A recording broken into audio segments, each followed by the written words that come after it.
Hello students, in this problem we are given a function defined from 0 to 4 pi interval to 0 to pi interval, and definition says f of x is equal to cos inverse cos x. The number of points x belonging to 0 to 4 pi satisfying the equation of f of x is equal to 10 minus x upon 10.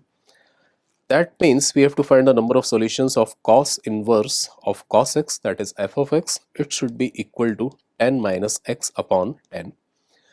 And we know that in these situations, the best approach is the graphical approach, as we are required to find the number of points of x, number of points x belonging to this interval, not the values of x.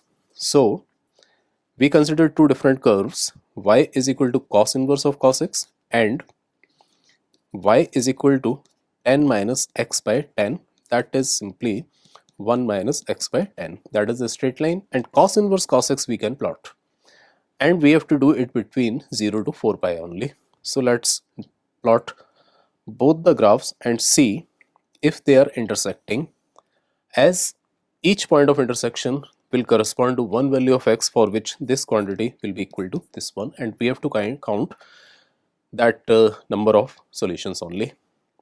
So cos inverse cos x, we know that it goes like this, then this, then this, and this. That is pi, this is 2 pi, this is 3 pi, this is 4 pi, and this label is pi. Now this line y is equal to 1 minus x by 10, at x is equal to 0, y is equal to 1, so 1 point on this line, that will be this one, and when y is equal to 0, x is equal to 10.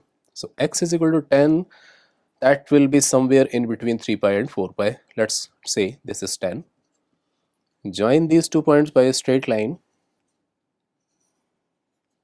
like this, and very clearly we can see that this is one point of intersection, this is another one, this is another one, and that's it. 3 points they are intersecting on. Hence, number of solutions for this equation f of x is equal to 10 minus x upon 10, that will be equal to 3. Let's confirm it. That is okay. 3 is the correct answer. Thank you.